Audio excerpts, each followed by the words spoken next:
Assalamualaikum warahmatullahi wabarakatuh. Bismillahirrahmanirrahim. Tabarakalladzi nazzala al-furqana ala 'abdihi liyakuna lil 'alamin nadhira. Allahumma shalli wa sallim ala sayyidina Maulana Muhammadin wa ala alihi washabihi asma'in amma ba'du.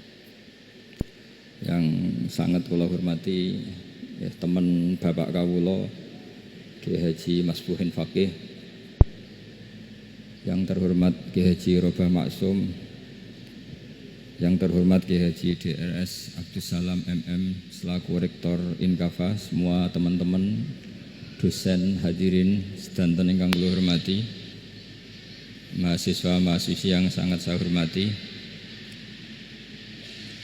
Tadi sudah dikatakan oleh MC, di antara alasan saya datang karena bapak saya ini temannya Ki Masbuhin. Itu salah ya. Memang bukan diantara ya, karena itu memang. Tuh, kalau diantara ini sembrono. Karena kalau saya datang karena kalian itu dosa besar. Saya ini di rumah punya ibu sudah sepuh, punya pondok. Artinya saya punya kewajiban. Secara fikih kewajiban itu hanya bisa digugurkan oleh wajibun a'dhamu minhu, oleh kewajiban yang lebih apa? Besar.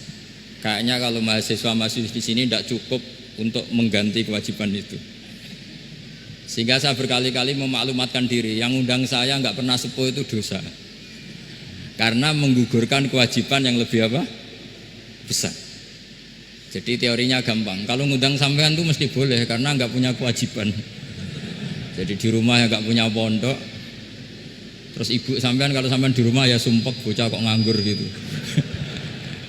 Jadi fikih itu harus jelas. Saya ini pengagum fikih. Jadi saya di rumah punya ibu, saya ulang lagi, sepuh, butuh perhatian saya dan saudara-saudara saya punya pesantren, sehingga artinya punya kewajiban. Ini sekaligus maklumat bagi yang ingin ngundang supaya ngukur dosa ndak yang ngundang Gus Pak itu. Bukan kebaikan atau ndak, tapi dosa apa enggak gitu. Artinya yang bisa menggugurkan kewajiban secara fikih itu hanya kewajiban yang lebih apa? Besar. Kayaknya tidak akan terjadi kecuali temannya bapak saya atau pernah guru-gurunya guru saya. Misalnya Lirboyo, nanti Sakban ngundang saya 2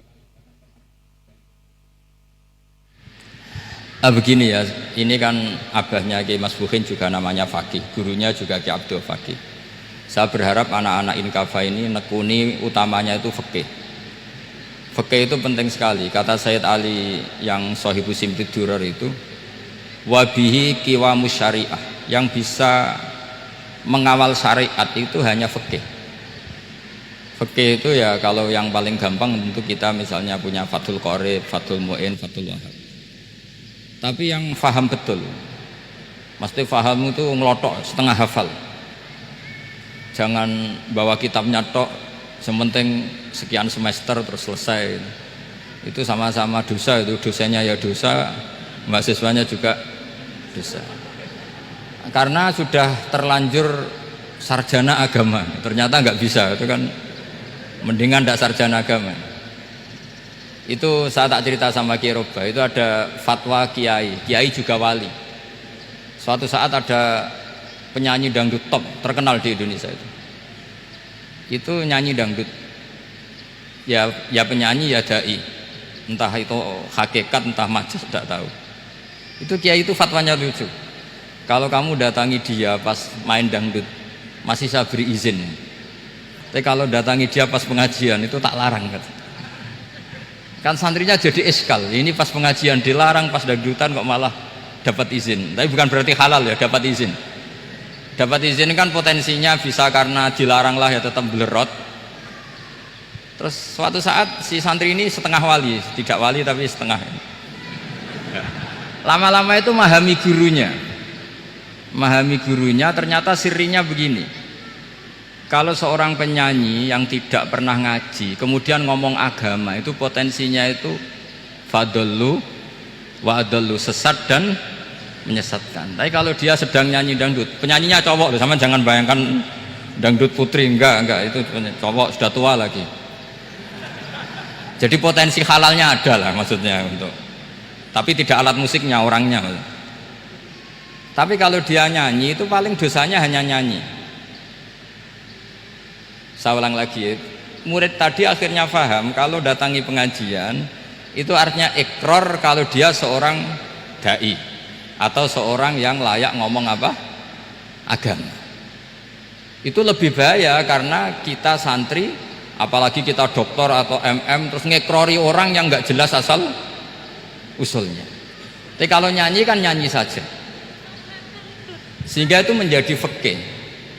Bahaya terbesar dalam fikih adalah apa? Mengkaji fikih tidak dari ahlinya. Ya saya ulang lagi ya, mengkaji fikih tidak dari apa? Ahlinya. Nah kenapa demikian? Begini, saya beri contoh. Ilmu fikih itu tentu pertama dari Rasulullah SAW, kemudian bersanad sampai kita atau kita sampai Rasulullah. Itu ngalami sekian ijtihad yang tidak mudah. Saya beri sekian contoh. Dulu Imam Syafi'i itu sukanya sama guru yang miskin, ya, karena rata-rata santri juga miskin, jadi mesti ngidolakan guru yang miskin, karena sesama miskinnya harus berkoalisi. Tapi akhirnya gurunya Imam Syafi'i itu miskin sekali, namanya Muslim bin Khalid Az-Zanji itu miskin, Sufyan As-Tsauri miskin, Sufyan bin Uyainah miskin. Setelah ngaji di Medina itu Imam Malik itu kaya, pas itu Imam Malik sudah kaya. Setiap ketemu Imam Syafi'i dikasih uang. Sampai ketika Imam Malik itu bilang, kamu sudah alim, ilmu saya sudah habis, kamu ngaji sama yang lain. Sama siapa? Kata Imam Malik, orang yang sealim saya sudah meninggal, namanya Abu Hanifah, tapi dia punya murid namanya Muhammad bin Hasan Asy-Syaibani, kamu ke sana. Terus Imam Malik datang ke Baki. Dulu Baki itu pasar rental, ya Grab lah bila sekarang itu. Mengumumkan siapa kafilah yang mau ke Irak. Kita ya Imam Malik, dibayari sama Imam Malik, ini antar ke Irak, ke Muhammad bin Hasan Asy-Syaibani. Imam Malik mulai ngeper, guru saya yang miskin tidak pernah nyangoni, guru-guru saya yang kaya sering nyangoni. Mulai memasalahkan kiai miskin gitu, kira-kira seperti itu, mulai masalah gitu. Setelah datang ke Irak di Muhammad bin Hasan Asy-Syaibani itu si Muhammad bin Hasan Asy-Syaibani itu kalau ngitung uang itu di meja tamu. Jadi punya emas lantaan, punya uang, kira-kira kalau Indonesia punya rupiah, punya dolar, dihitung itu di ruang tamu. Kata Imam Syafi'i, saya dengan Imam Malik saja nggak serk, ini lebih kedonyan lagi kiai. Ngitung uang itu di ruang tamu. Terus akhirnya si Muhammad bin Hasan Asy-Syaibani ini ahlul usul, dia pakar usul. Kamu heran sama saya? Iya, kiai kok kedonyan? Dia ngomong gitu. Tapi kata Muhammad bin Hasan Asy-Syaibani, kalau kiai tidak boleh kaya, itu tak kayak wong fasik, ben gue demenan, gue mabuk. Oh jangan, nanti dipakai maksiat. Penjenengan mawon kersane digetokan, berarti kiai oleh sugih, pun angsal-angsal. Semenjak itu jadi satu fikih bagi Imam Syafi'i. Ternyata kalau mengharamkan kiai sugih berarti membolehkan yang fasik sugih. Kalau yang fasik sugih bisa dipakai i'anah alal maksiyah. Semenjak itu mindset pikiran Imam Syafi'i rubah. Saking rubahnya sampai beliau berpendapat orang bisa beli Alphard, kok beli carry itu haram. Bisa jadi bupati kayak Pak Roba, kok jadi RT haram. Pokoknya gitu. Bisa keren Kak Gus Bak, kok jadi orang pendengar haram. Pokoknya haram terus. Karena dalil beliau al-Islam ya'lu wala yula alaih. Coba sampean ridho misalnya jadi orang Gresik dipimpin orang yang nggak sholat, ridho ndak? Ndak. Atau sholat tapi nggak bisa ngaji, ridho ndak? Ketika yang bisa ngaji berpotensi jadi bubah, terus keterusan.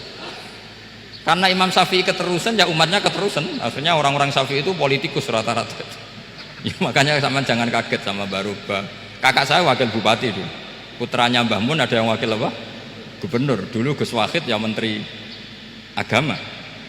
Itu asal usul dari perubahan fikih, mindset, cara berpikir Imam siapa? Syafi'i. Jadi dulu itu fikih ditemukan itu jelimet, ada perdebatan. Itu tidak hanya pada level ulama, pada level Nabi pun ada perdebatan. Jadi jangan kira Nabi itu tidak debat, ya debat. Nabi itu asal seangkatan itu mesti debat, termasuk debat dengan malaikat. Jadi kalau perlu ya debat sama apa? Karena malaikat itu kan lugu itu gak iso mikir. Karena kalau malaikat iso mikir bisa jadi rektor. Nanti kasihan Pak Salam ini. Malaikat nggak boleh jadi rektor. Malaikat Israel itu nggak tahu etika. Jadi beliau ketika mau membunuh, mencabut nyawanya Ibrahim datang, ya Ibrahim saya ini disuruh nyabut nyawa kamu. Kata Ibrahim, wah kamu itu pasti salah. Kamu tahu saya siapa? Saya ini Khalilur Rahman, kekasih Allah. Masa kekasih membunuh yang dikasih? Ini nggak benar, logika itu nggak benar. Pasti kamu salah. Karena Israel itu tidak bisa debat. Ketika ditanya, hal ra'aita khalilan yumitu khalilah, masa kekasih membunuh yang dikasih? Saya ini Khalilur Rahman. Masa Allah mencintai saya kemudian membunuh saya? Itu logika agak benar. Enggak, keliru, kamu itu keliru. Israel akhirnya terbang lagi. Ya Allah, katanya logika saya ini salah. Karena masa kekasih membunuh yang dikasih? Karena Israel nggak pernah sekolah, nggak pernah sekolah, nggak bisa dia jawab. Akhirnya diajarin Allah. Dah kamu bilang gini ke Ibrahim, hal ra'aita khalilan yakrahu ayyalqa khalilah. Masa kekasih tidak siap ketemu yang dikasih? Dibalik logikanya. Akhirnya datang lagi ke Israel, kata Allah begini, masa jenengan kekasihnya tidak siap ketemu yang kau kasih? Oh ya oke, mati gak apa-apa. Jadi ilmu itu ngalamin perdebatan. Jadi saya datang murni karena Kiai Mas Buhin, bukan karena MC. Itu dosa besar kalau saya datang karena MC. Karena saya punya kewajiban yang lebih besar. Jadi yang bisa mengalahkan adalah a'dzama minhu, yang super besar kira-kira. Karena jelas ada riwayat inna min abaril birri silatar rajuli ahla wuddi abi. Ya, inna min abaril birri silatar rajul ahla wuddi abi. Di antara kebaikan yang sangat baik adalah seseorang menyambung teman bapaknya. Padahal sampean kan nggak mungkin teman bapak saya. Teman saya aja nggak mungkin, nggak level apalagi bapak saya kan. Jadi malah mohal itu. Jadi ilmu itu harus mengalami satu gesekan. Karena logika itu bisa dibalik. Nah karena ilmu itu mengalami satu gesekan, satu logika yang bisa kayak iya kayak enggak. Sehingga jargon di dunia ijtihad itu begini, ra'yuna shawabun yahtamilul khata' wa ra'yuka khata'un yahtamilus shawab. Pendapat saya benar tapi mungkin salah, tapi pendapat kamu taruhannya salah dulu tapi yang mungkin benar. Jadi mustahid, kalau ketemu mustahid itu lucu ngomongnya itu, ra'yuna shawabun yahtamilul khata', pendapat saya tarifnya benar dulu tapi yang mungkin salah. Kalau pendapat kamu salah tapi ya mungkin benar atau mungkin bisa salah, ya tidak tahu, pokoknya mungkin benar. Nah kenapa demikian? Begini, di luar masalah tauhid, saya ulang lagi, di luar masalah tauhid itu tentu ada masalah-masalah yang sifatnya ijtihadiyah. Ya saya ulang lagi, yang sifatnya apa? Ijtihadiyah. Dan ijtihadiyah ini nggak pernah selesai karena muqtadul hal, konteks kesejarahan maupun konteks kesempatan itu tidak sama. Dulu kiai-kiai itu ngaramkan dasi, ngaramkan celana, karena yang celananan yang dasinan itu penjajah. Jika mantas sabah biqaumin fahuwa minhu. Tapi lama-lama kiai-kiai itu ya pakai dasi, pakai celana. Ya karena dianggap sudah tidak mantas sabah biqaumin fahuwa minhu. Ini ngalami pergeseran. Semua ijtihad itu ngalami pergeseran. Lalu pertanyaannya begini, lalu ijtihad apa Gus yang permanen? Yang permanen ya ijtihad dengan alatul ijtihad, dengan alat-alat apa? Ijtihad. Saya beri contoh misalnya begini. Nabi Musa itu yang ngalami ijtihad. Kata beliau karena kangen Allah, itu ingin melihat Allah karena kangen. Rabbi arini anzur ilai. Qala lan tarani walakin anzur ilal jabal. Ya sudah, namanya orang kangen ya ingin melihat, ya sudah gitu aja. Sehingga ahli ilmu kalam itu berdebat. Kalau kata ahli sunnah, karena Nabi Musa minta ingin melihat Allah, berarti melihat Allah itu jaiz, mungkin. Karena Nabi gak boleh bodoh meminta sesuatu yang hal. Maka antipatinya ahli sunnah terhadap pendapat Mu'tazilah itu antipati. Karena menurut pendapat Mu'tazilah Allah itu qadim, Allah itu laisa kamislihi syai'un, sehingga nggak bisa dilihat. Pertanyaannya adalah berarti Nabi Musa meminta sesuatu yang muhal. Itu bodoh sekali sampai nggak tahu mana muhal mana apa jaiz. Makanya kata Imam Ghazali, masa Nabi Musa yang nabi nggak tahu kalau melihat Allah itu muhal, sampai minta berarti nganggap itu jaiz atau boleh. Itu cara pandang orang-orang ahli sunnah apa wal jamaah. Tapi tetap saja sebagian ulama itu ya balelo, yang kayak Mu'tazilah itu ya balelo, cara berpikir pokoknya itu karena kangen, bukan karena mungkin atau tidak mungkin. Jadi nggak mungkinnya tetap tidak mungkin. Terus mereka dalil la tudrikul absar wa huwa yudrikul absar. Nah, sudut pandang ini akan terus. Ada seorang wali ditanya, kalau kamu di surga ingin melihat Allah apa enggak? Jawabnya enggak. Kenapa ya? Kasihan Allah. Terus kenapa jadi? Unazzihu dzalikal jamala an nadzari misli. Saya tidak ridho Allah yang hebat, yang keren, kemudian sing delok terima aku wong gresik. Koyok gak ngergani pangeran. Sebenarnya sing delok Allah ben golongane Nabi Muhammad, Nabi Ibrahim, kowe ora usah ngilangi keren maksudnya itu. Jadi ada ulama itu jadi wali kalau sholat itu karena di soft belakang. Tapi jangan ditiru. Itu kan gak lazim ya. Lazimnya kan afdhalus sufuf as-saful awal. Ketika ditanya, "Kenapa kamu kalau sholat di belakang?" Cek GR koyok wani sowan pangeran kok ngarep. Aku sungkan dadi kok gurih. Kalau sampean kan karena males bukan karena sungkan. Jadi itu artinya rasa ya. Makanya nggak bisa, nggak ada ijtihad itu tidak mungkin karena perasaannya orang itu beda-beda. Itu Sayyid Abdul Al-Haddad itu kalau ngendikan masyhur, man da'a li dzalimin bil baqa faqad ahabba yu'sawwa fi ardi. Orang yang mendoakan orang fasik masih hidup, gak mati-mati, itu berarti suka kalau Allah dimaksiati di buminya. Wong fasik kelakuannya rak maksiat, nak mbok dongakno mari, itu berarti kamu ingin Allah didurakani terus menerus karena si fasik masih hidup. Tapi kalau Abdul Hasan As-Sadili cara ngendikan gini, kalimatnya persis. Man ahabba alla yu'sawwahu fi ardi faqad ahabba alla tadhharu maghfiratuh. Orang yang ingin dunia ini steril gak ada maksiat, maka sama saja berkeinginan tidak melihat luasnya maghfirahnya Allah. Sama-sama wali besar, tapi cara pandang hubungannya dengan Allah seperti itu. Jadi mau tidak mau, istihad itu mau tidak mau. Makanya tidak usah dipertentangkan misalnya cara berpakaian, cara apa, yang penting sesuai aturan Islam ya sudah. Karena ini urusan rasa. Urusan apa? Rasa. Itu Syekh Hasan Basri itu sering jagongan sama Robiah Hadawiyah. Itu secara fikih salah. Tapi pas itu ulama fikih ditanya, kenapa Anda tidak komentar terhadap dua wali besar yang sering ketemu? Andai kan semua santri seperti itu akan saya halalkan, kata. Karena nggak mungkin punya nafsu. Sehingga fikih dulu memang masih asli. Kamu lihat di takrib misalnya, lelaki melihat perempuan itu nggak boleh kecuali sekian alasan. Termasuk boleh itu li taklim karena mengajar, atau lil muamalah. Ini yang mulai masalah. Ada warung kopi, penjaganya cantik, santri-santri ngopi, ini lil muamalah kan kasus gitu. Mau disalahkan tuh ada takbirnya, mau dibenarkan ini jelas fasik kan, jelas fasik. Maksudnya sudah fasik sebelum itu ditambah itu, jadi fasiknya permanen.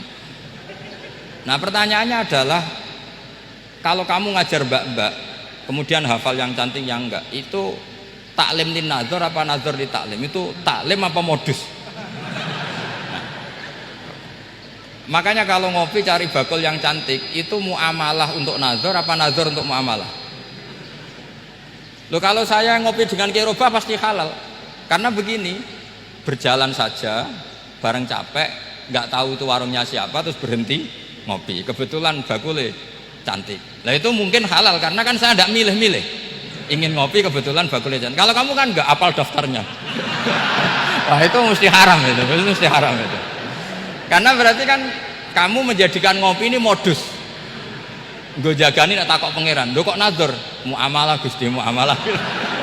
Itu mesti modus. Maka fikih itu harus dikawal oleh tasawuf. Kalau ndak, semua hukum fikih bisa diakalin.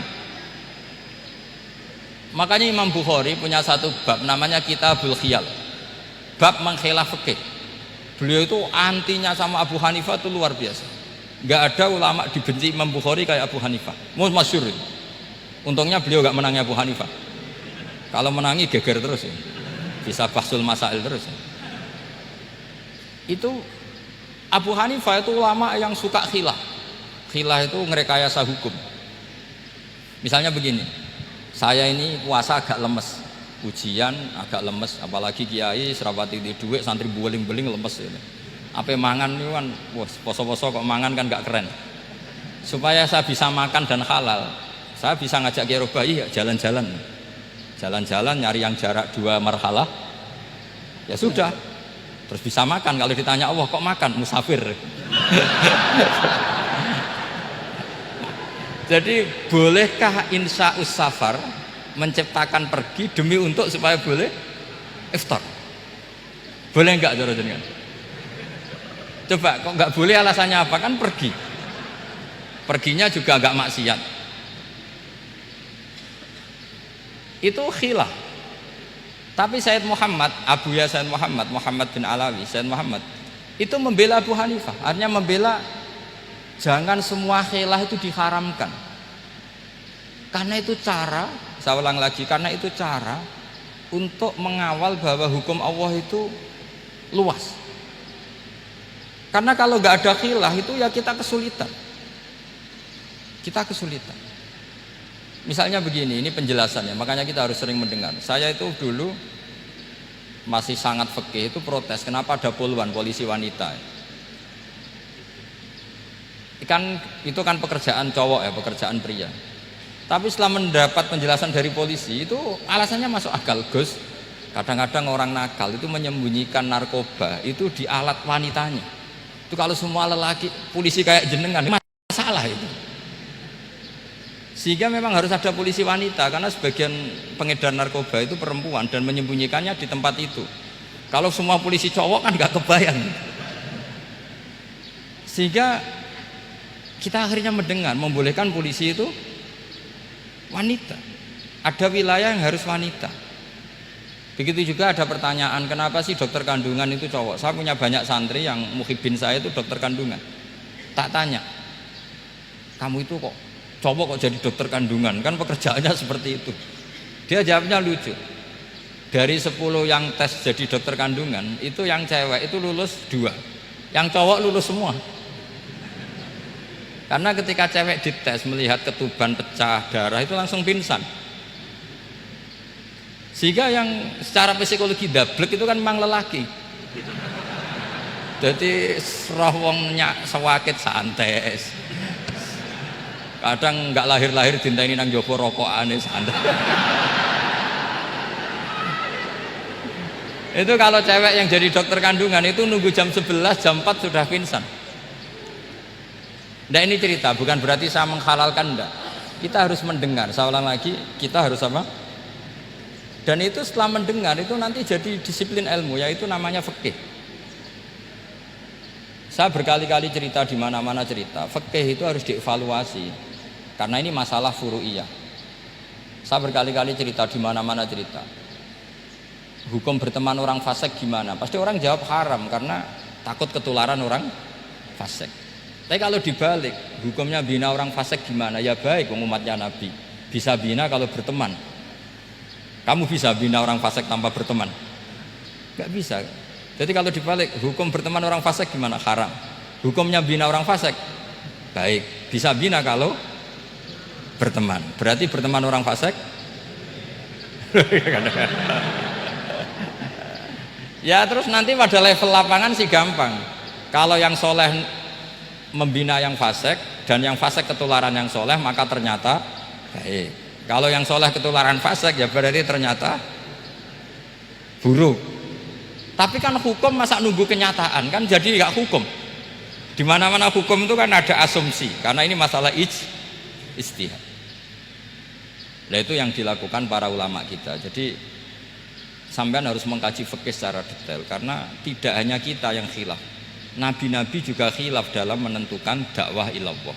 Wali-wali kita kayak Abdul Hasan Asyadili sama Sayyid Abdul Al-Haddad itu juga khilaf. Imam Ghazali ya khilaf.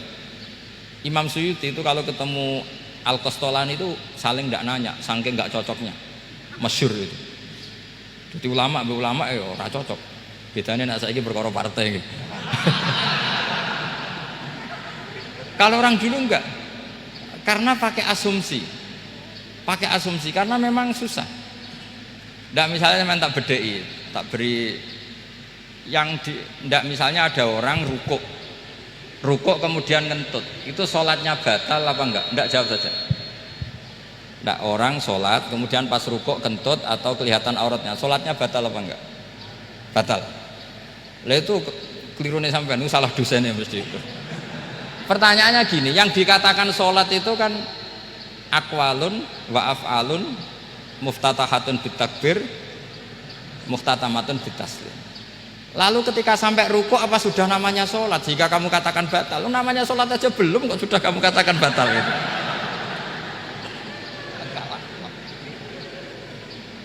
Iya kan? Jadi kalau aku mau sholat pas rukuk ngetut batal atau ora? Mestinya jawaban yang benar, ya ora sholat jenenge gitu. Karena kalau dikatakan sholat, definisinya harus sampai salah. Tapi kan kita nggak mungkin ngomong seperti itu, kan dianggap majnun.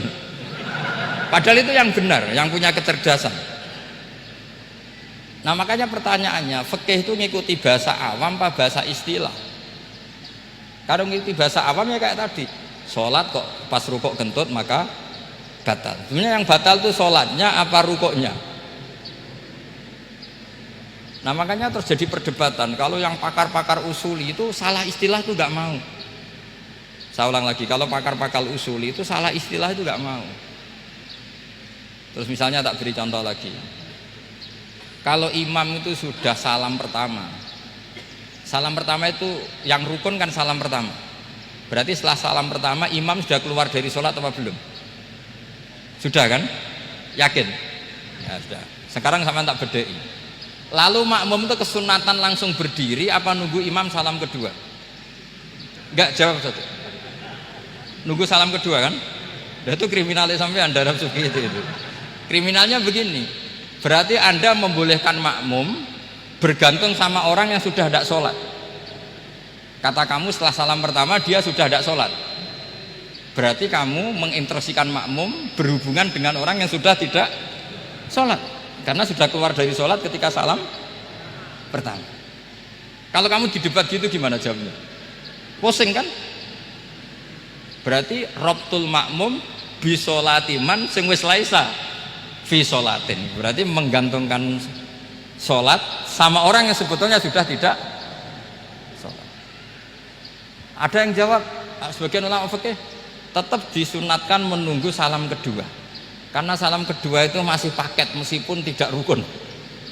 Dia paketnya selesai. Tapi selalu pertanyaannya gini, lalu setelah salam pertama itu imam masih sholat gak?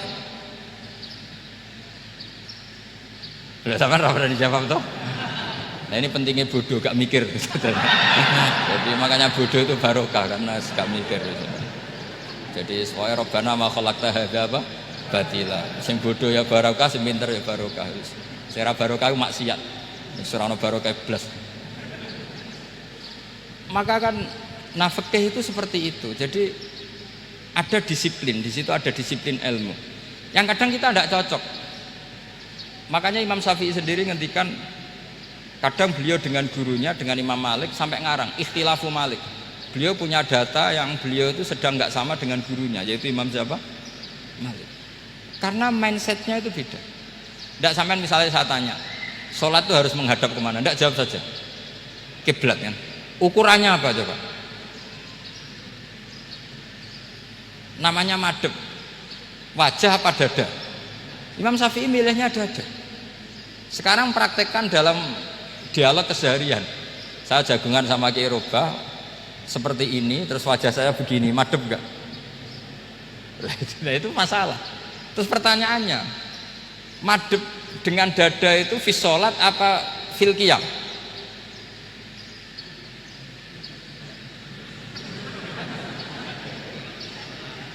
Loh enggak, kalau di sholat pas sujud dada kamu madem mana coba? Kamu enggak pernah mikir kan? Ya madem pakai dada itu kan kalau berdiri, kalau rukuk sama sujud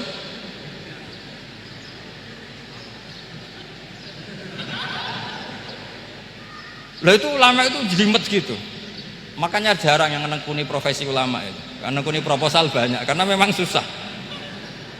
Jadi ulama itu orang yang cara berpikir sudah aneh. Sehingga mereka detail, maksudnya menghadap itu apa ukurannya. Ukurannya kalau berdiri ya dada, tapi nggak bisa kamu katakan at-tawadjuh bisodri, aturan dalam sholat, fikuli sholat. Pertanyaannya lah kalau rukuk sama sujud, dadanya menghadap kemana coba? Maka itu ilmu yang sudah jelimet. Nah ulama usul fikih, ulama yang nggak mau salah per detail hukum. Sehingga menurut Imam Rafi'i, misalnya kalau beliau ditanya sujud itu gimana ya, asal watul jabhah ya sujud. Tapi kalau menurut Imam Nawawi harus melibatkan 7 apa? Anggota, yaitu al-jabhah, wal yaden, wal rukbaten, wal qadamen. Oke, Imam Nawawi kita ikuti. Tentu keseharian kita pakai Imam Nawawi, yaitu berdasar hadis umirtu an asjuda ala sab'ati a'dumin al-jabhah, wal yaden, warubbaten, wal qadamen. Berarti berapa? 7. Tapi pernah saya cek di kitab karangannya Imam Syafi'i, ketika beliau ngendikan saya suka kalau orang sujud itu melibatkan 7 anggota berdasar hadis ini. Tapi kata beliau wayah tamilu, dan bisa saja sujud yang watul jabhah itu sudah cukup. Terus kata Imam Syafi'i, limadha, karena Nabi ketika sujud itu hanya ngendikan begini, sajadalaka wajhi wa sam'i wa basori. Gak ada di hadis wayadi warubati wa qadami. Ya sudah akhirnya. Nah, itu sudut pandang. Terus gugatan kedua begini. Ada orang muslim yang sujud sama berhala.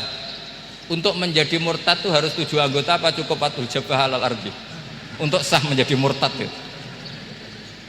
Untuk sah menjadi murtad cukup watul jabhah alal ardi harus 7 anggota.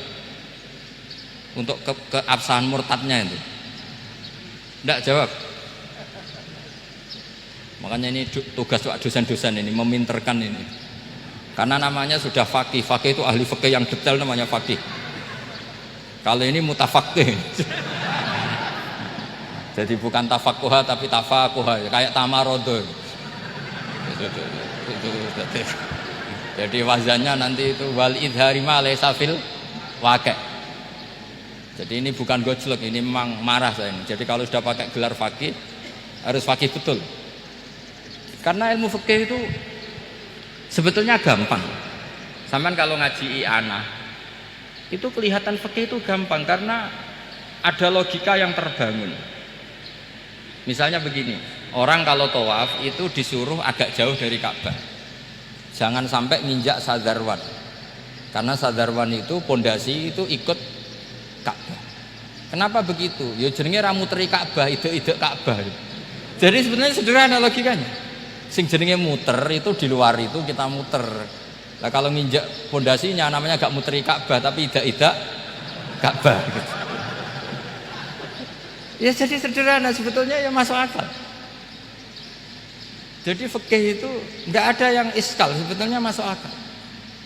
Tapi karena kita nekuni itu tidak serius, maka terus jadi paradok. Saya beri contoh lagi, ini sebagai penghormatan saya sama Kiai Mas Bukin, karena ini sudah namanya fakih. Kalau ada ayam jago ditabrak truk terus kejet-kejet, andai kan dibiarkan pun mesti mati karena gerakannya sudah harokatul matbuh. Terus kamu sembelih, itu halal apa enggak? Enggak jawab, ayam jago loh. Kalau kamu katakan halal, dia sudah tidak punya hayatun mustaqirrah, kehidupan yang permanen. Andai kan kamu biarkan pun 1 menit lagi meninggal. Kejet-kejet kan mau prosedur saja. Maksudnya pantasnya mati yo kejet-kejet sih, tapi sebetulnya sudah pasti mati. Maka ini ada 2 ulama. Kalau kata Imam Malik tetap namanya halal. Karena ruhnya masih di situ, sehingga ketika kita nyembelih, ya nyembelih hewan yang hidup. Yang namanya nyembelih itu pokoknya mematikan yang punya roh.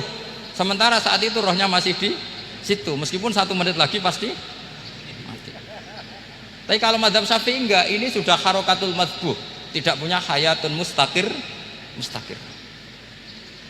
Sehingga dalam perdebatan ulama fikih itu lucu, kadang ya gampang-gampang mangkel no. Misalnya begini, kalau ada anak lahir tidak ada amaratul hayat, nggak nangis, nggak bernafas, sunat disolati apa enggak? Siktun sing layas tahillu walayas, langsung lahir langsung mati, nggak ada amaratul hayat. Rata mikir tuh, itu tidak wajib disolati. Alasannya ya kan memang sholat alal mayit kan tidak pernah hidup. Di mana-mana mayit itu setelah hidup mati, ini kan tidak pernah hidup. Namanya ya qit'atul lahmin, ya potongan daging itu aja. Jadi kadang fikih diwaca tenan jebule mangkel no. Terus ketika di kitab Minhajut Thalibin itu, kalau kamu keluar mani itu wajib mandi enggak? Wajib kan? Kalau keluar mani inzal itu kan wajib mandi. Nah kenapa nifas atau wiladah keluar bayi, kenapa ibu-ibu kalau keluar bayi wajib mandi? Alasannya lucu, li'annal walad maniyun pun akidun, itu kan wis mani cuma mengkristal. Jadi kadang fikih mangkel apa ya kok sembrono itu, masuk wajib mandi wiladah itu karena apa? Li'annal walad maniyun mun akidun, iku mani sing wis mengkristal, mani sing wis jelalatan lah, lahir nangis macam-macam. Jadi ternyata karena kenapa fikih butuh alasan, nyari hadis tentang keluar anak mandi itu nggak ada yang sorry, yang ada adalah tentang inzal, innamal ma' minal. Akhirnya dicari-cari, ternyata walad itu maniyun munakidun. Lah ini problem fikih. Sampean harus siap dengan pelajaran seperti ini, meskipun sampean mungkin wong priyayi, tapi ini ilmu. Ya, saya ulang lagi, ini ilmu. Sehingga ulama itu mau tidak mau harus mau mendengar. Karena logika yang terbangun itu nunggu kalau mendengar, kayak tadi. Malaikat Israel baru sadar, masa kekasih bunuh yang dikasih. Masuk akal. Iso mikir juga Israel. Kalau sama sampean sih nggak nerima, tetap selonang-selonang. Ini masalah Ibrahim Khalilur Rahman. Sehingga kita di alasan fikih itu harus kita dengar. Saya dulu itu, saya sampai sekarang itu sama, kalau bayi lahir masih sudah berbentuk bayi, saya sendiri berpendapat sebaiknya disolatin. Kalau sudah berbentuk bayi, meskipun tidak nangis, tidak ada amaratul hayat. Kan yang digugurkan itu wajibnya, bukan masalah boleh dan tidak. Itu banyaklah perdebatan ulama di bab itu. Saya beri contoh lagi perdebatan ulama. Ini contoh-contoh fikih karena ini khusus penghormatan status fakih tadi. Itu kalau ada orang mati, jenazah itu. Jenazah itu kalau sholat, itu kan umumnya jenazah di depan, kita nyolati di belakang. Itu yang mengatakan begitu ya tidak punya alasan, ya taunya mulai dulu begitu, di mana-mana nyolati jenazah, jenazahnya di depan. Tapi di kitab Mahalli jelas diterangkan, kata kaul sani tidak wajib. Alasannya ya lucu, fa innal janazah laisat bi imamin. Jenazah itu tidak imam, kenapa harus di depan? Kan kacau kan? Lu coba alasannya di depan apa? Dia ada imam. Nah barokahnya fikih itu, sehingga kita melihat di Arab Saudi sekarang itu jenazah kan di belakang, tapi kita tetap nyolati mayit. Kalau di Arab Saudi musim haji itu jenazahnya di kamar mayit, tapi kita nyolati. Itu satu-satunya takbir ya tadi, fa innal janazah laisat bimanzilatil imam. Tapi jangan praktekkan, nanti dia kepaliran sesat tuh. Saya hanya cerita ilmu, jangan dipraktekkan. Kalau dipraktekkan masih jadi aliran sesat. Mono jenazah ning mburi mame kok ngarep aliran sesat. Sebetulnya bukan sesat gitu. Uji coba fikih. Ya karena tadi fa innal janazah laisat bimanzilatil. Bukti lagi kalau sampean sholat ghaib. Sholat ghaib itu misalnya mayitnya di Surabaya, boleh enggak sholat ghaib di sini? Terus jenazahnya di belakang kamu apa depan kamu? Nah ini kan Fikih itu pokoknya gitu. Makanya standar furu'iyah itu susah. Karena perdebatannya itu mirip-mirip, kayak iya, kayak tidak, kayak. Makanya dulu zaman sahabat, ada sahabat itu mencintai Rasulullah. Senengane sowan. Bukti cinta sowan. Banyak juga yang sahabat bukti cinta Nabi itu tidak pernah sowan. Alasannya ganggu. Kenapa kamu jarang sowan Nabi? Saya sering jamaah sama Nabi, saya tidak pernah sowan. Kenapa? Ganggu. Biar Nabi kalau di rumah sama anak istrinya, saya tidak mau ganggu. Makanya saya termasuk kiai yang gak pati seneng disowani. Karena ya itu tadi. Kalau mulang seneng saya, kalau disowani biasa saya. Kalau kiai roba itu nilai, nak pernah sepuh jadi rasuan nilai. Jadi beda. Saya sering ditilii kiai-kiai sepuh. Tapi bahasanya tentu tidak sowan, tapi nopo nilai. Kalau sowan itu banyak. Ketika Rasulullah wafat, itu separuh sahabat hampir mayoritas, ya Rasulullah, kita semua ingin kita dulu yang meninggal karena engkau begitu penting. Maka jangan meninggal dulu, kita yang meninggal. Kalau kita yang meninggal itu nggak apa-apa, tapi kalau engkau penting jangan meninggal. Tapi ada saja sahabat, lah tidak seperti itu. Saya suka Rasulullah meninggal dulu. Alasannya masuk akal. Biar Allah menyaksikan saya kama usaddikuhu hayyan usaddikuhu maitan. Allah biar menyaksikan saya iman kepada Nabi ketika masih hidup, dan saya buktikan setelah mati pun, setelah meninggal pun, setelah wafat pun iman. Jadi ternyata baisnya itu supaya orang tahu bahwa iman kita kepada Nabi itu iman yang super. Jika ketika beliau sugeng ya kita iman, setelah wafat juga kita iman. Kai usaddikuhu maitan kama usaddikuhu hayyan. Supaya saya mentasdikkan beliau setelah meninggal sebagaimana kita mentasdikkan beliau saat masih hidup. Dan ternyata Allah ridho dengan perkataan sahabat itu. Kenapa Allah ridho? Karena menjadi pelajaran bagi orang-orang yang ditakdir gak menangi Rasulullah SAW. Tetap mereka iman. Jangan kayak setan itu kurang ajar betul kalau iblis itu. Masyhur itu, iblis itu nangis-nangis neng Nabi Musa. Iblis itu takutnya sama Allah itu luar biasa, sampean kalah. Iblis itu setiap ketemu malaikat karena dia ngerti alam gaib, mesti apa itu?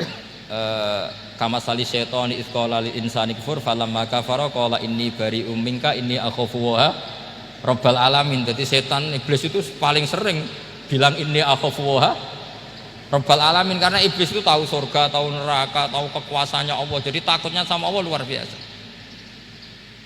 Makanya setiap dia mengajarkan kekafiran, setelah orang itu kafir gimana? Inni bari'um minka inni akhafu wa rabbal alamin. Saking takutnya sama Allah, suatu saat iblis ini datangi Nabi Musa. Karena tahu Nabi Musa itu kalimullah, orang yang bisa komunikasi langsung dengan Allah. Ya Musa ya kalim Allah, saya ini makhluk, saya takutnya sama Allah luar biasa. Tolong rayukan Allah supaya nerima tobat saya. Karena dirayu terus, lama-lama Nabi Musa bilang, oke, tak rayukan Allah. Sama Allah, karena Musa kekasihnya, ya Allah, iblis itu ingin tobat, tolong dikasih hak tobat. Kata Allah, oke, dia bisa tobat asal mau sujud di makamnya Nabi Adam, karena kesalahannya dia gak mau sujud sama Nabi Adam. Semenang Nabi Musa karena ada cara untuk iblis menjadi tobat. Dikasih tahu sama Nabi Musa, alhamdulillah kamu diterima tobatnya. Syaratnya apa? Sujud ke kuburannya Nabi Adam. Wah, iblis ya tau aslinya terus. Asjuduhu maitan wa qad la asjuduhu hayyan. Oh, zaman urip aku ora gelem, pomene wis mati. Oh, dasar setan itu. Oh, zaman urip aku ora gelem, wis mati kok kon sujud. Kumat maksudnya terus ya sudah terus sampai sekarang akhirnya. Kalau sekarang sudah tidak mungkin lagi karena nggak ada Nabi Musa sudah. Jadi ijtihadnya sahabat melihat wafatnya Rasulullah itu beda-beda, dan ternyata semuanya diridhoni Allah. Karena ternyata yang suka Nabi wafat dulu adalah ingin supaya umat Islam tetap mencintai beliau, iman sama beliau, tasdik sama beliau, sebagaimana tasdik zaman sugeng. Makanya kita harus mencintai guru-guru kita. Uhibbuhu maitan kama uhibbuhu hayyan. Saya sampai sekarang itu ya merasa Mbah Mun itu tidak meninggal. Saya masih merasa kalau bapak saya tidak meninggal, karena kita mencintai beliau-beliau ketika hidup dan ketika wafat itu sama. Karena beliau-beliau sama kita juga seperti itu. Rasulullah itu ketika mendekati wafat, ya bahasa halusnya intaqala ila rafiqil a'la. Itu Nabi kalau ngedikan tuh rileks sekali. Hayati khairun lakum wa wafati khairun lakum. Cung aku nak uripku ya apik. Engko nak aku wis kapundhut ya apik. Fa amma hayati fali asunna lakum asunan. Sebagian riwayat fa innakum tuhadditsuna anni wa uhadditsu ankum. Kalau saya masih hidup, saya bisa mengajarkan kamu sunnah, mengajarkan kamu tradisi-tradisi yang benar. Dan ketika aku mati, ketika aku sudah wafat, maka saya jejer Allah, kata Nabi. Saya berdampingan dengan Allah, maksudnya dekat Allah. Tentu bila kaifin walan hisor. Terus sudah fa inna amalakum, amal-amal kamu diperlihatkan ke saya. Berhubung saya sudah dekat Allah, kalau amal kamu baik, saya muji Allah. Kalau amal kamu buruk, saya langsung mintakan ampun kepada Allah. Jadi Nabi rileks sekali. Artinya saya hidup bagus karena bisa mengajarkan kamu as-sunan wasyara'i. Kalau saya wafat karena saya dekat Allah. Kalau kamu baik, saya muji Allah. Kalau kamu buruk, saya mintakan ampun kepada guru-guru kita juga seperti itu. Justru setelah wafat, beliau-beliau punya kesempatan dekat sama Allah, dekat sama al-malail a'la, sehingga mendoakan apa? Nah, terus kata Sayyid Muhammad, wala taqulu lima yuqtalu fi sabilillahi amwat. Kamu jangan pernah berkeyakinan atau berpendapat atau berkomentar kalau orang-orang yang mati fi sabilillah adalah berstatus apa? Mati, amwat. Kalah. Terus kata Sayyid Muhammad, hadza li amati syuhada. Ketentuan ini bagi umumnya syuhada. Artinya gini, umumnya syuhada saja tidak berstatus amwat. Apalagi hadza Rasulullah sayyidul syuhada, sayyidul anbiya, sayyidul mursalin, tentu tidak pernah berstatus amwat. Ya saya ulang lagi ya, jadi zaman cara berpikir amatus syuhada, syuhada yang umum saja berstatus hidup, tidak boleh distatuskan amwat. Apalagi Rasulullah itu sayyidus syuhada, sayyidul anbiya, maka status beliau pasti hayyun la yamut, pasti beliau itu hidup tidak. Dan karena beliau itu asfaq, sangat sayang kepada kita, sebagaimana zaman beliau hidup itu sayang kepada kita, sampai nangis-nangis minta hak syafaat, maka setelah meninggalkan pun beliau pasti sayang kita dan pasti berusaha supaya kita diampuni oleh Allah Subhanahu wa ta'ala. Sehingga ada sahabat yang tadi berpendapat, kalau saya nggak masalah Nabi wafat dulu, supaya Allah menyaksikan saya usaddiquhu maitan kama usaddiquhu hayyan. Jadi ini cerita ya, cerita sudut-sudut pandang. Jadi saya mohon kalau mengkaji fikih itu harus detail. Minimal takrib itu setengah hafal. Supaya konstruksi ilmu itu utuh. Ya sama lagi konstruksi ilmu itu. Karena ilmu itu mesti ada yang apa ya? Ya rodok setengah salah itu, tapi disalahno ora kena. Ndak sampean tak bedheki, nak pancen bener langsung tak angkat jadi rektor. Nak bener tuh. Coba rukun sholat pertama itu apa coba? Rukun sholat pertama niat. Niat sama berdiri dulu mana? Ayo niat dulu baru berdiri, apa berdiri dulu baru niat? Berarti niat sama berdiri dulu mana? Rubah kan? Artinya kita mau bilang tartib urutannya niat, berdiri, takbir, gak bisa. Yang dikatakan niat itu apa? Qasdus syai' muktaronan bifi'lihi. Berarti niat sama takbir harus bareng apa urutan? Bareng. Terus dengan qiyamnya urutan apa bareng? Bareng apa urutan? Loh enggak, kalau urutan berarti takbir dulu, duduk, baru berdiri. Nah maka seperti ini itu mau tidak mau kita salah. Dikatakan tartib ya salah, dikatakan serentak ya salah. Cuma karena kita bodoh, gak tahu mikir itu, alhamdulillah kan di situ itu. Lo coba niat sholat, niat takbir qiyam dulu mana? Niat takbir qiyam dulu mana coba? Dulu qiyam. Enggak ada kitab yang mengatakan arkanus sholat awaluha. Oh, dianggap kitab kriminal maksudnya. Makanya ngendikane ulama-ulama di sarah-sarah, mau ndak mau sebagian istilah itu tasamuh itu wis digawe gampang ngono kok repot. Karena kita ndak bisa detailnya. Coba misalnya puasa. Puasa Ramadan itu wajib apa? Tabyitun niat, nginep no niat. Sing darani nginep itu umure lama apa enggak? Lama kan? Sekarang sebelum 2 menit kamu baru niat, sah apa enggak? Sah. Itu sempat nginep apa enggak 2 menit itu? Enggak sempat kan? Jadi ilmu itu makanya kata ulama-ulama pokoknya ilmu itu mesti ono unsur tasamuh. Tasamuh itu ya digawe gampang. Apa? Digawe gampang. Misalnya Imam Syafi'i berpendapat mashu ba'dir roksi. Itu kata beliau walau sa'rotan fi hadir roksi. Meskipun satu rambut asal masih di wilayah kepala. Tapi kalau rambut itu dikeliwir, dibasuh di sini enggak sah. Karena sudah keluar dari batas apa? Kepala. Imam Syafi'i cara berpikir kan ya ngene iki jenenge mbasuh sirah. Tapi cara Abu Hanifah enggak. Ya enggak, yang namanya megang kepala itu ya minimal 1/4 lah. Masa gitu dikatakan megah. Lalu ulama usul fikih itu berdebat. Sesuatu itu sesuai masodaknya. Masodak itu yasduku alaihi kadza, yaitu ini tadi saya cerita ke Ibu Khin tentang ngaji Jamul Jawame.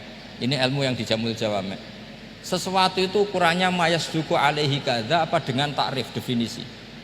Misalnya gini, sholat itu batal dengan makan. Kalau kamu sholat makan batal enggak? Enggak, jawab saja. Batal. Itu satu upo apa satu piring? Enggak, jawab saja. Satu upo sudah batal. Sekarang bab makan di ngurmat tamu. Cung tamuku keimangan. Iku sak upo apa sak piring? Lah ini kan tidak fair, di bab tamu makan satu piring tapi di bab sholat satu upo. Maka pertanyaannya, lalu penamaan sesuatu itu berdasar masodak mayasduku alaihi ismu kadza atau berdasar uruf?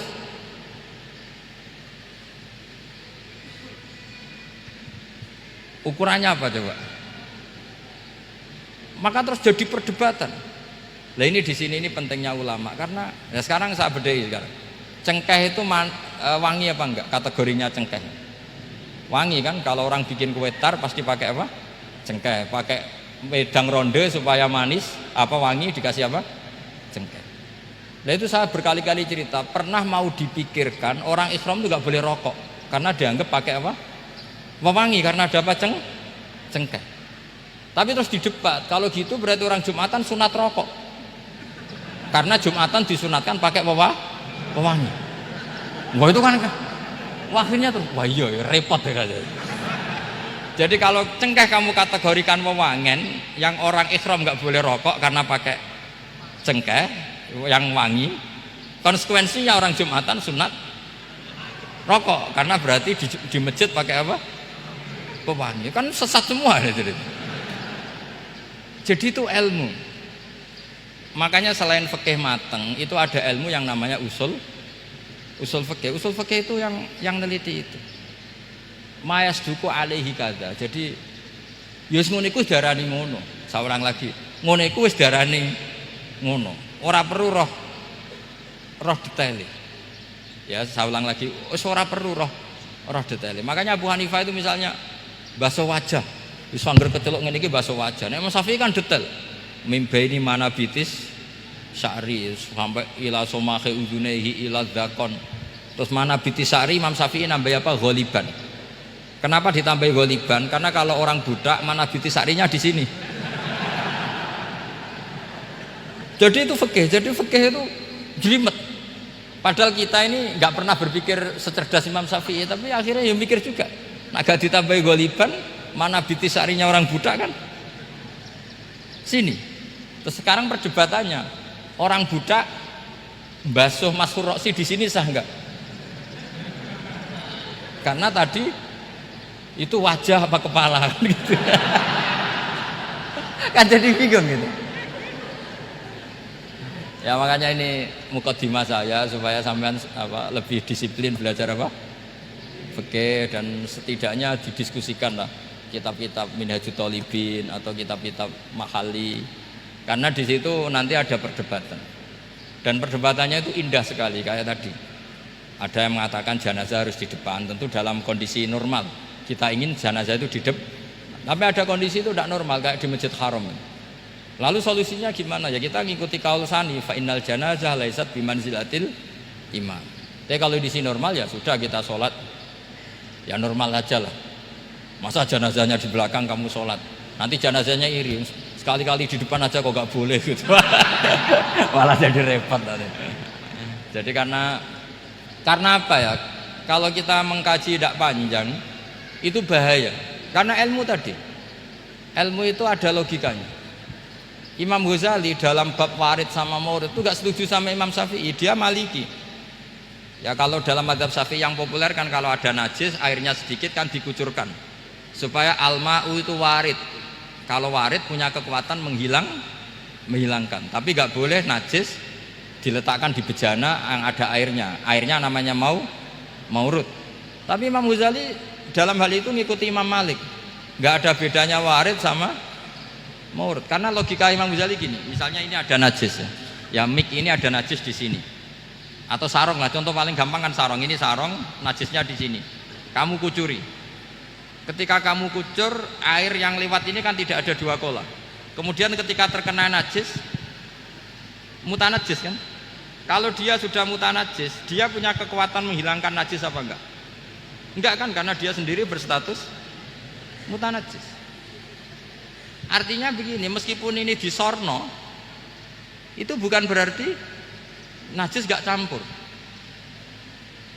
Nah terus sampean misalnya bantah, tapi kucurannya wakil, terus nanti semua tersisa hilang. Ya kalau gitu nggak ada masalah kan, pertanyaannya kan karena banyu itu satu ciduk. Sehingga Imam Syafi'i mengatakan cara berpikir Imam Ghazali, air itu oleh Allah dikatakan mutahhirun, mensucikan. Ya sudah, kalau ada air berarti mensucikan, baik caranya warid maupun maurud.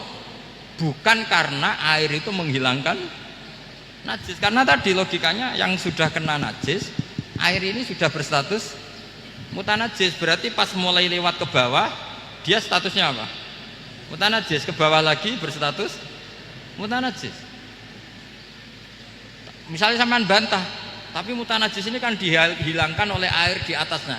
Iya, kalau ada jaminan air berikutnya bisa menuntaskan. Nah najisnya bandel, gandok kan terus panjang perdebatannya. Makanya kata Imam Ghazali, sudah dalam hal itu saya ikut Imam Malik. Ikut Imam Malik, anggar ana najis kok is disori banyu nek ora mutaghayyir ya ngono iku jenenge nyucekno. Mergo banyu oleh Allah distatuskan mutahhir, mensucikan. Dadi ora usah bayangno sing glimet-glimet. Lah itu namanya masodak. Wis keceluk basuh ambek banyu. Berarti wis keceluk mensucikan. Itu juga satu kaifiah dalam usul fikih. Ya sudah seperti itu. Ya kayak sampean kangen anak lah. Kangen anak itu ketemu wis cukup ta ora? Cara sampean wis cukup. Tapi cara anake sampean ketemu tok ra nyangoni. Nah.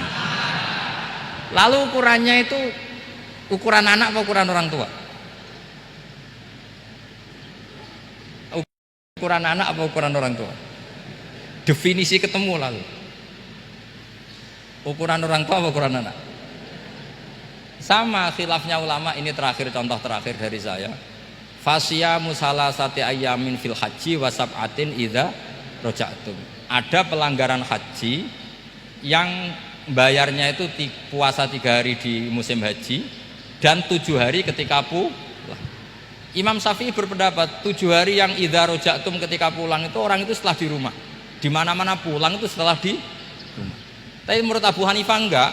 Asal sudah balik kanan dari Mekah, dia di perjalanan puasa sudah sah. Karena bagi penduduk Mekah, kalau kamu sudah balik kanan namanya pulang. Seperti ini saya nanti, setelah acara saya pulang. Pasti Kiai Robah kalau ditanya, Gus Bak kemana? Sudah pulang. Tapi tanyakan istri saya. Jadi orang sini kalau saya sudah pamit, sampean bilang saya pulang enggak? Gus Bak kemana? Sudah pulang. Tapi tanyakan istri saya. Belum pulang. Lalu ukurannya ini jenengan apa istri saya? Lah mau nggak mau harus, karena Allah hanya ngendikan wasab'atin idza raja'tum, dan 7 hari ketika kamu sudah pulang. Ukurannya siapa coba? Ukurannya penduduk Mekah apa keluarganya? Kalau ukurannya penduduk Mekah, asal orang haji sudah cabut ya disebut pulang.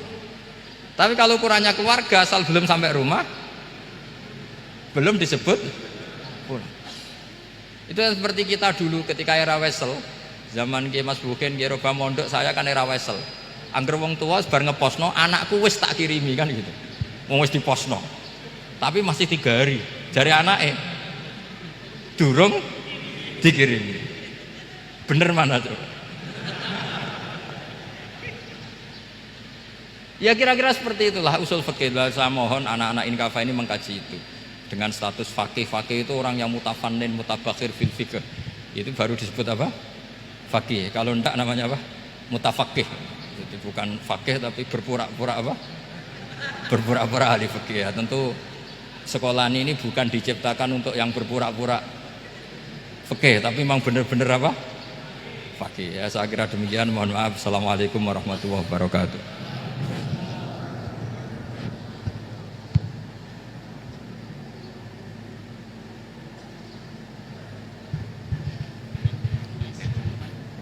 Ngapunten dumateng para kiai, para gus, para hadirin, hadirat peserta kuliah umum, wabil khusus dumateng narasumber. Sebagaimana kuliah umum ini tidak ada tema, juga tidak ada moderator. Alasannya keranten satu, narasumbernya kiai, mosok kiai diatur, sul adab.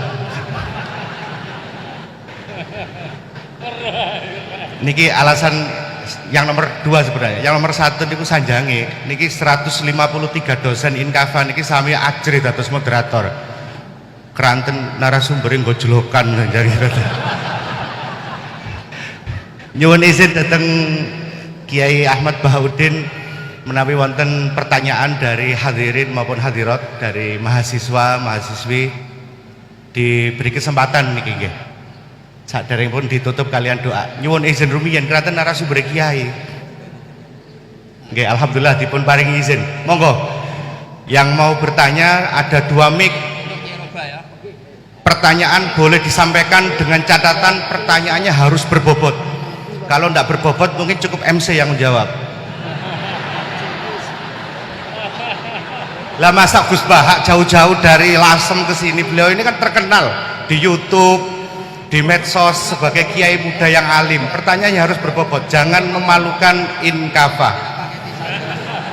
Harus benar-benar fakih, bukan mutafakih.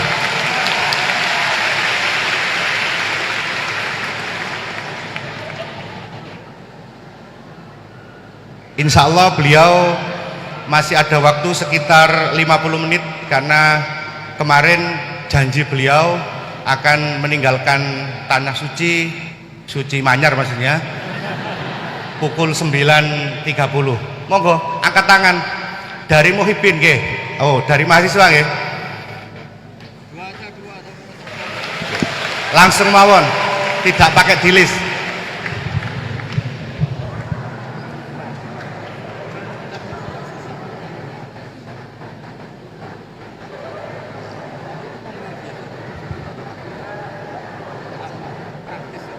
Berdiri saja, berdiri. Ya.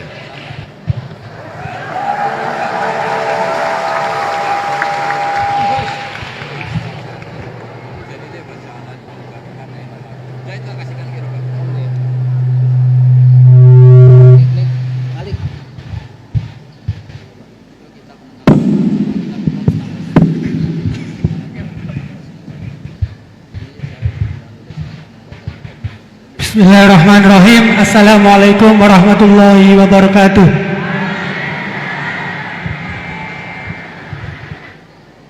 Langsung saja, ngapunten Gus. Di sini ada beberapa pertanyaan yang agak masih grundel di hati gitu. Soalnya belum dapat jawaban. Yang pertama mengenai dari tadi penjelasan dari Gusti Allah menciptakan hamba di dunia ini, ada yang taat dan ada yang suka bermaksiat gitu. Mengenai takdir Allah Subhanahu wa Ta'ala, Allah menciptakan hamba-hambanya dengan variasi yang berbeda. Kemudian manusia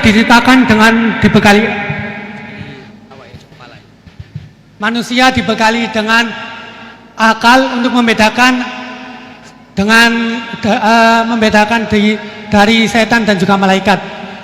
Kemudian pertanyaan saya, dulu mana Gus antara takdir yang ditentukan oleh Allah atau pilihan akal kita gitu. Begitu intinya. Soalnya kan bukan kalau orang bermaksiat kemudian dulu mana Allah menentukan dia bermaksiat atau akalnya yang memilih untuk bermaksiat. Itu pertanyaan yang pertama. Untuk pertanyaan yang kedua, ngapunten. Untuk pertanyaan yang kedua, intinya kan tadi istihad daripada ulama itu menentukan hukum yang berbeda-beda. Terus kemudian kita sebagai yang hanya tabik saja mengikut, itu bolehkah? Kan dari kata guru saya, kalau hukum fikih itu yang ringan-ringan disebarkan nggak apa-apa. Tapi yang berat-berat dipakai sendiri gitu. Tapi biasanya kan kita kebalikan. Yang ringan-ringan soalnya kita tahu ilmunya, kita yang pakai. Terus kalau ada orang yang tanya, biasanya kita yang kasih yang jawaban yang berat-berat daripada hukum fikih. Jadi yang saya tanyakan, kalau berpindah hukum dari awalnya ikut imam ini terus kemudian ikut imam ini, itu bagaimana batasan-batasannya gitu. Syukron.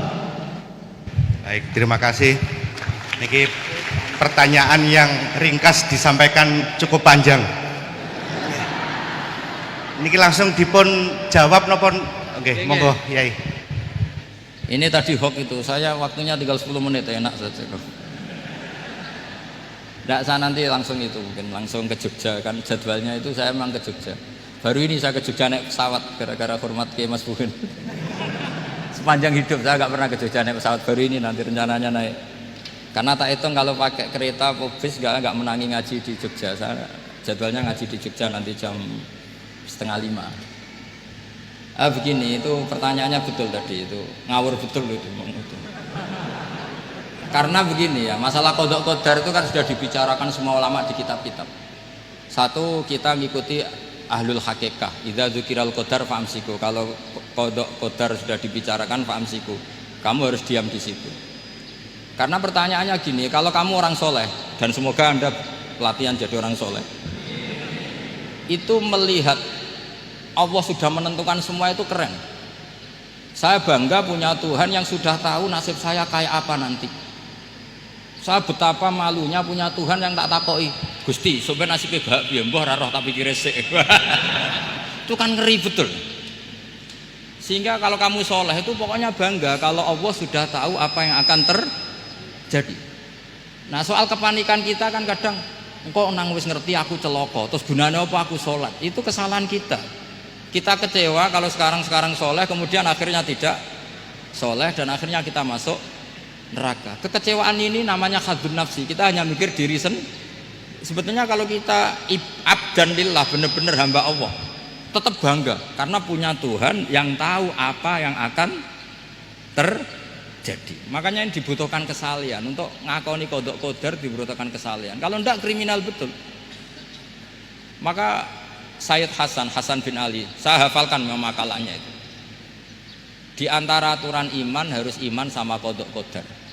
Untuk menunjukkan innahu la yuqsa kurhan wa la yuhlabu kurhan, kata beliau. Supaya kita tahu bahwa Allah itu tidak dimaksiati secara terpaksa.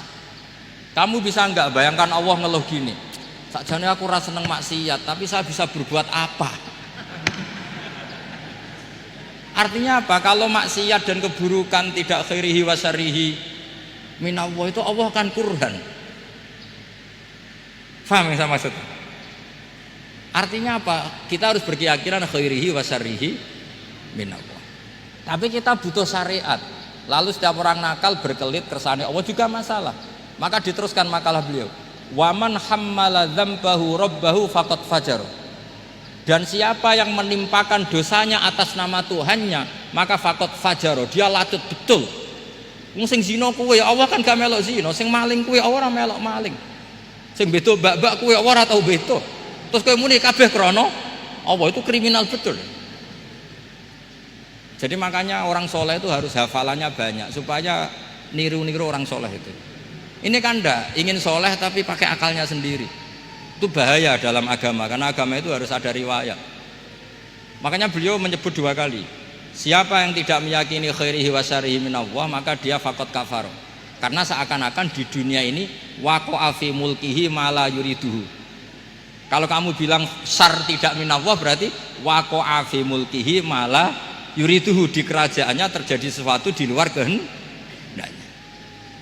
Tapi waman hammala dzambahu rabbahu faqad fajar, orang yang menimpakan dosanya ditimpakan karena Allah, maka faqad fajar, dia lacut betul. Wong apa ndak ikut maling, ndak ikut zina, ndak ikut korupsi kok.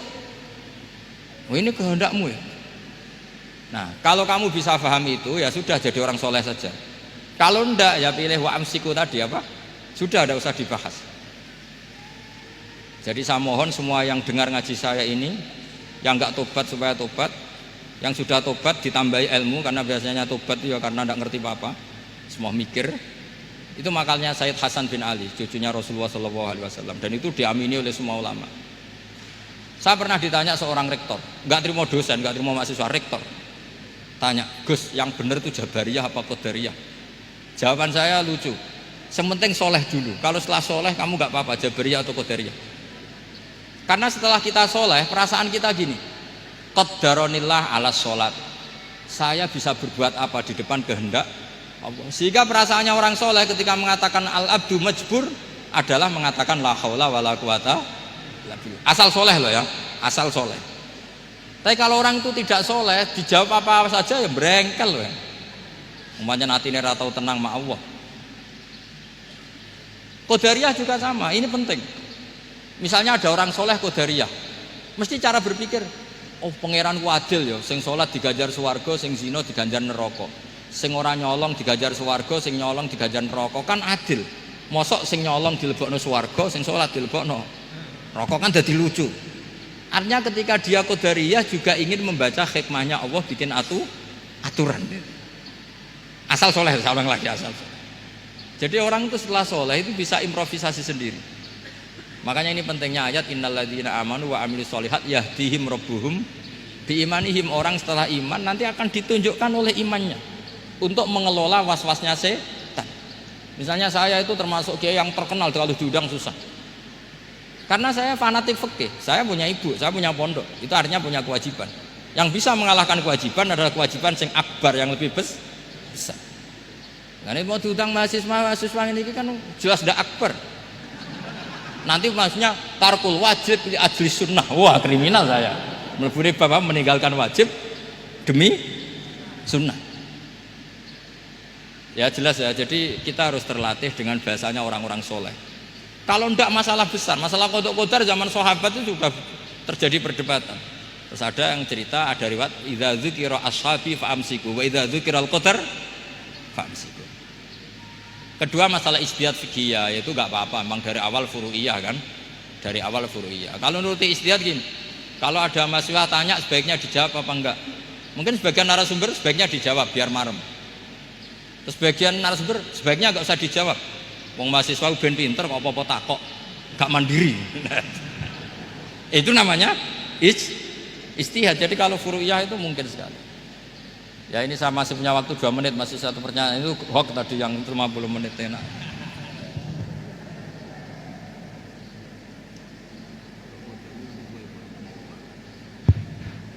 Menawi masih ada, monggo. Oh nggih, mboten saged, tolong operator. Ini tampaknya ibu dosen nggih. Nggih, mestinya kalau ibu dosen itu banyak menjawab, tidak banyak tanya. Yang banyak tanya tadi sanjange Kiai Bahauddin itu mahasiswa. Tapi mboten napa-napa, monggo. Mungkin pertanyaan terakhir sebelum nanti kuliah umum ini diakhiri. Halo. Assalamualaikum warahmatullahi wabarakatuh. Alhamdulillah enjing menika saged pinanggi kali Gus Bahak, matur suwun kesempatan menika. Sebenarnya kalau ada orang yang nggak mau bertanya itu karena nggak mau bertanya itu karena malu, ya karena malu. Tapi saya sebenarnya pertanyaan saya ini remeh, walaupun remeh saya tidak mau dijawab oleh MC Gus, langsung dijawab panjenengan mawon. Mengatakan Gus, di antara yang disampaikan dalam perkuliahan tadi disampaikan bahwasanya jangan pernah menolak khilaf, karena khilaf adalah salah satu cara untuk mengawal hukum Allah. Begitu nggih. Untuk saya yang mutafaqih ya, bukan faqih, saya mutafaqihah. Untuk mendalami ilmu fikih itu kayaknya walaupun waktu saya ndak expired ya, sudah tua saya ini Gus nggih, sudah berumur dan minim sekali pengetahuan saya tentang fikih. Sementara ini yang saya tahu dari bekal mondok saya, dari keluar mondok saya yang saya dapat, kaku-kakune ilmu fikih itu masih fleksibel. Senajan nanti itu mabainal halal wal haram itu tetap saja ada yang menghalalkan. Sehingga dalam praktek keseharian saya di kampung itu kalau ada orang tanya, kalau dijawab secara kaku itu kadang-kadang ndak matuk. Tapi saya kasih sekiranya sepengetahuan saya itu bisa untuk menjawab dan menenangkan pertanyaan mereka. Cuma kadang-kadang tindakan saya ini saya yakin pasti nanti panjenengan nyalano nggih. Maksudnya begini, minim literatur, minim belajar, sehingga yang saya gandoli untuk menjawab orang bagaimana Bu hukumnya ini, bagaimana hukumnya itu, ya sekedar saya jawab boleh saja, boleh. Sekiranya pertanyaan itu tidak dalam koridor sing syarat pasti itu, misalkan bagaimana hukum meninggalkan sholat, tidak. Semisal hukum-hukum yang kadang-kadang kita itu fikih itu kalau di pondok itu kayaknya kok dinamis ya. Pertanyaannya guru ke murid bertanya, guru menjawab. Tapi kalau kampung tuh kok ruwet ya Gus ya. Maksudnya kok banyak ya kayak memang logis, tapi kita itu dulu kenapa tidak berpikir logis? Sering kadang-kadang pertanyaan itu remeh. Bagaimana kalau saya tidak bisa kalau saya tidak doa kunut? Ya enggak apa-apa lah Bu, yang penting sebisanya. Kalau saya enggak bisa apa-apa, akhirnya apakah saya hanya berdoa dengan alif gitu aja, satu huruf itu apa saja? Saya menjawabnya ya sulit Gus. Akhirnya saya jawab, boleh daripada gak sholat Gus nggih ngoten. Nah, pokoknya kalau kita bicara masalah fikih itu luas, karena fikih itu suatu disiplin ilmu yang sudah melalui proses ijtihad. Kita itu menerimanya secara instan. Di hari ini orang yang mau beristihad silakan beristihad, tapi saya tidak mampu untuk itu Gus. Jadi saya berbahan apa yang saya dapat dari pondok, yang kemudian itu akan mengalami banyak hal yang ruwet. Walaupun kampung saya itu kampung yang primitif, justru orang-orang kampung awam itu pertanyaannya yang sering mengecoh kita. Tapi kalau kita hidup di kampung yang orang-orangnya itu pertanyaannya pinter, Ibu yang terhormat begitu ya, ya. MC-nya iya, konkretnya ya, maaf MC agak itu Gus ya, MC karena saya tidak mau dijawab oleh MC. Bagaimana tindakan saya semacam itu sekedar menjawab pertanyaan orang, pertanyaan sekeliling saya yang saya tidak mampu memberi hal-hal yang memberi jawaban yang pasti, padahal itu tidak keluar dari koridor fikih maksud saya ya. Itu contohnya oh iya sudah Gus itu. Kafani biqouli astaghfiru katsir. Assalamualaikum warahmatullahi wabarakatuh. Baik, terima kasih. Awalnya rasa mahasiswa, di akhir-akhir rasa dosen, jadi malah memberikan kuliah tambahan. Monggo Yai menawi. Ya, bismillahirrahmanirrahim. Itu udah pertanyaan, itu curhat. Ya kalau orang latihan jadi tokoh ya memang bingung-bingung sedikit itu bagus lah itu. Ya bagus, gak masalah kan. Sampean bingung terus kelihatan bingung ya bagus, jujur. Ya kalau orang latihan jadi kiai, jadi bunyai ya memang begitu ya. Ya agak-agak bingung sedikit. Kalau sudah mapan kayak saya tidak pernah bingung, santai aja. Karena tadi sudah yakin semuanya sudah ditulis di Lauh Mahfud. Yang jelas begini, pertanyaan itu ada dua. Zaman Nabi pun ngendikan ada dua. Ada su'alul mustafhim, orang tanya ingin paham. Ada su'alul muta'annid, tanya ingin mempersulit. Nah biasanya masyarakat juga dua tadi, ada tanya ingin tahu, ada tanya yang memang muta'annid. Muta'annid itu memojokkan kiai. Ya, saya pikir ini sudah dosen pasti tahu gelagatnya orang ini muta'annid apa mustafhim, memang benar-benar tanya apa mempersulit. Misalnya kita ketemu orang fasik ya ada dua, ada yang lugu apa ada yang enggak. Kalau yang lugu tanya caranya tobat, yang memang ingin tobat. Kalau yang enggak ya memang hanya muta'annid. Sehingga kata masyiatullah itu juga pernah dipakai orang kafir. Wa qala alladziina asyraku law sya'allahu ma asyrakna. Kata orang-orang musyrik, kalau kita dikehendaki Allah juga tidak melakukan musyrik. Tapi mereka ingin menjebak Nabi bahwa kamu yang kampanye tentang masyiah, berarti kita musyrik pun karena masyiah. Orang kampung juga gitu. Saya masih ingat guru saya Kiai Haji Maimun Zubair pernah ditanya tentang orang haid yang karena free sex, karena seks bebas. Bukan karena ketularan atau karena orang lain. Memang dia sendiri yang nakal. Yang tanya dokter, tentu yang tanya dokter. Dokter itu berambisi menemukan obat haid. Jawabannya Mbah Mun itu unik, padahal beliau itu sangat sayang sama umat. Jawabannya beliau gini, dok, sesuatu yang menjadi hukuman Allah supaya orang mau kembali tobat, ya Allah diberi hak. Intinya kan mesti misalnya ada orang hidupnya boros, kemudian punya utang banyak, dia agak dipercaya masyarakat. Terus kamu ditanya solusinya gimana? Ya gak perlu ada solusi. Itu memang hukumannya orang yang salah. Biar roh rasane lahum fid dunya khizyun, ada unsur kehinaan. Ada orang selingkuh dikucilkan masyarakat, terus tanya kamu gimana caranya nggak dikucilkan? Ya Allah diberi hak untuk memberi hukuman. Begitu juga penyakit-penyakit yang karena kesalahan manusia. Allah harus kita beri hak untuk memberi apa? Hukuman. Meskipun berkali-kali kita memberi pintu apa? Tobat. Nah, biasanya juga gitu, orang belajar itu wajib nggak? Kan wajib. Masyarakat tuh nggak mau belajar tentang agama, kemudian karena nggak belajar, setiap ada masalah agama dia tidak bisa, terus galau. Ya Allah beri hak memberi sanksi orang yang nggak mau belajar, itu kan membawa kebodohan. Kebodohan itu mesti zulumat, mesti kegelapan menjadi kegalauan. Jadi misalnya ada mbak-mbak kok sampai perawan tua agak nikah, atau kangkang sampai jaka tua agak nikah, tanya saya, Gus caranya nikah gimana? Itu keangkuhan kamu, wis ra ganteng pilih-pilih. Mesti harus gitu jawabnya. Karena memang yang menyebabkan itu adalah keangkuhan. Wis ngerti elek ora Gus, ora anak wong sugih, njuk wong ayu. Lalu gak payu rabi itu karena keangkuhan apa karena apa itu, Pak? Nah itu zaman Nabi sudah gitu ya, ada su'alu mustafimin, ada su'alu muta'annidin.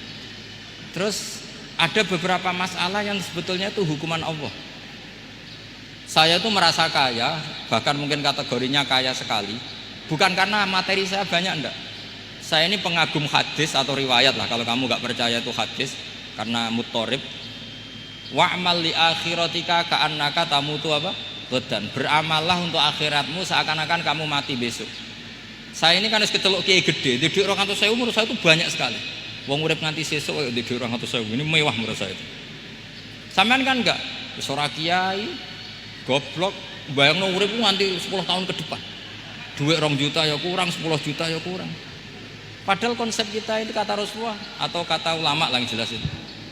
Ngamallah untuk akhiratmu seakan-akan mati besok. Maka hidup saya itu tenang sekali. Cara di masalah misalnya saya suatu saat sampean bully. Paling pikiranku dibully masyarakat, sesuk wis mati, sesuk wis bar. Sesuk kok ijek urip, bayangno sesuk meneh, sehingga aku nganggep punya masalah hanya sehari. Kamu kan nggak bayangkan hidup itu panjang, sehingga yang merasa miskin terus, sehingga kadang merasa istrinya kok ini terus padahal masih panjang. Jadi kalau kamu pakai konsep ulama tadi, wa'mal li akhiratika ka'annaka tamutu ghadan, beramalah untuk akhiratmu seakan-akan kamu itu mati besok. Sehingga yang saya asik ya kalau sholat itu saya asik, ngajar asik, karena ini untuk bekal mati. Kalau uang betul, tanyakan istri saya punya uang 200.000 itu anggap banyak sekali. Uang urip nganti sesuk ada duit 200.000 itu mewah betul loh. Terus kemudian ada orang galau, uang 10 juta ke orang 20. Kegalauan ini adalah dia salah persepsi, nganggap urip itu panjang. Ini wayul hihimul amal, orang yang dibuai oleh angen-angen. Nah ini melebu alhaqumut takatsur hatta zurtumul maqabir. Ya Bu dosen yang rasa mahasiswa ya, atau mahasiswa yang rasa dosen tadi kata MC.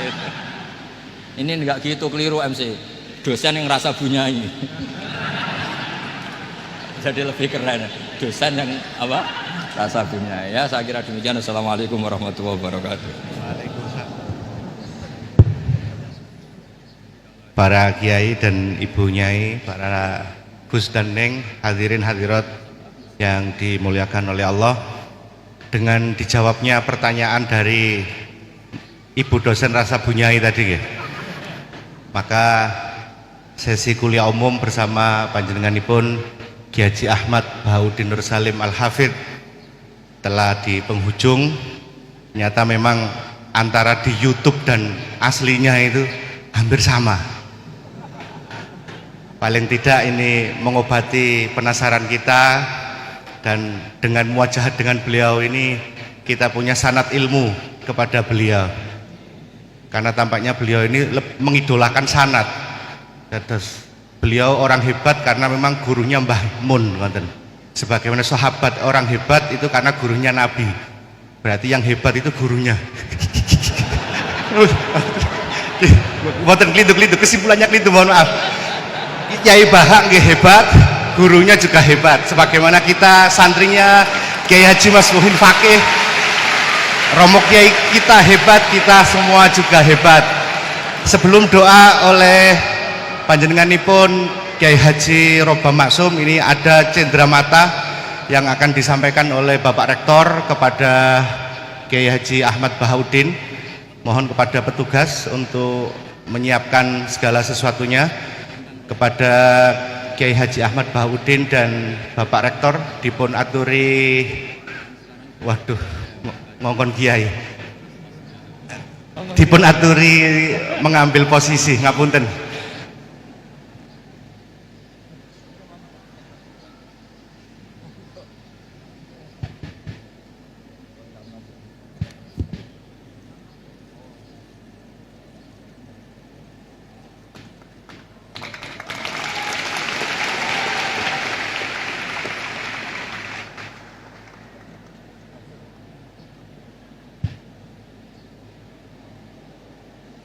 Dilajengaken doa dari kami sebagai pemandu acara. Mohon maaf apabila ada hilaf. Akhirul kalam, wallahul muwafiq ila aqwamit thoriq. Assalamualaikum warahmatullahi wabarakatuh. Dumateng Yai Robah, sumangga. Niku saya pulpet. Monggo jenengan.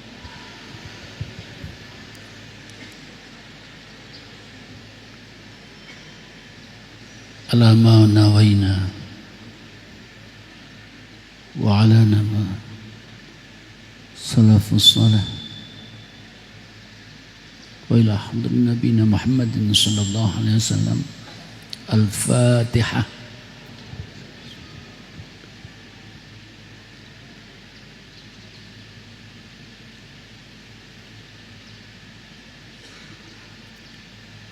Bismillahirrahmanirrahim. Allahumma salli wa sallim wa barik ala sayyidina Muhammad alhamdulillahil alamin.